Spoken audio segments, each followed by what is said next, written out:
বছর সেনাবাহিনীতে চাকরি করে আসছি। আমি যদিও বা নন মুসলিম হিন্দু, কিন্তু আমি যখন মাস্টার ওয়ান্ট অফিসার হিসাবে আমি চাকরি করে 33 বছরে আসছি, আমার আন্ডারে হয়তো 500-600, যেহেতু সুবেদার মেজর হিসাবে আসছি, আমার হাতে অনেক সৈনিক ছিল। তাদেরকে কন্ট্রোল করতে গিয়ে আমি কোনোদিন ব্যর্থ হই নাই।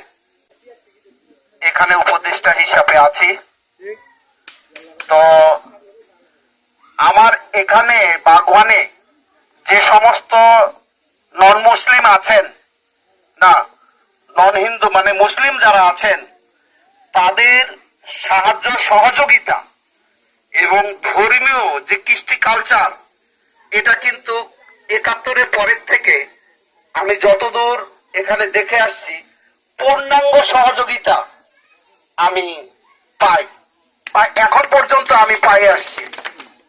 হ্যাঁ, ইতিপূর্বেও আমার একজন বয়োজ্যেষ্ঠ ব্যক্তি আছেন এখানে, আমার ফ্রেন্ডের বড় ভাই মিজানুর রহমানের বড় ভাই এখানে বসে আছেন।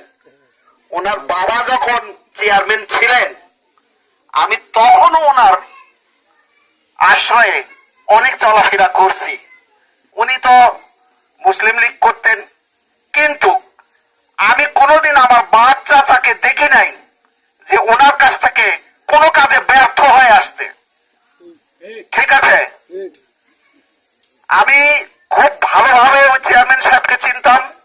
আমি চাই যে কোনো পার্টির চেয়ারম্যান হোক, সে বিএনপির হোক এবং জামায়াতে ইসলামের হোক, আমি চাই ন্যায্য যে অধিকার মানুষকে ন্যায্য সেবা দিতে পারবে, সুবিধা দিতে পারবে, আমি তার পক্ষপাতী একমত।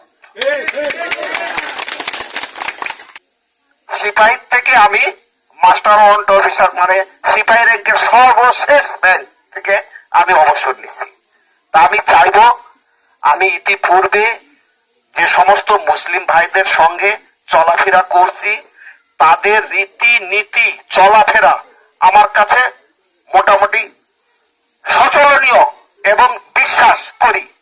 তা আমি চাইবো যে হোক, সে যেমন আমি বলি উদাহরণস্বরূপ, আমরা কিন্তু পাকিস্তান মুসলিম কান্ট্রি হলেও কিন্তু পাকিস্তানে কোনো হিন্দুর উপরে যে অত্যাচার হয়, এটা কিন্তু পেপার পত্রিকা বা সাংবাদিকরা আমাদেরকে তুলে ধরে দিতে পারে না, কারণ তারা তাদের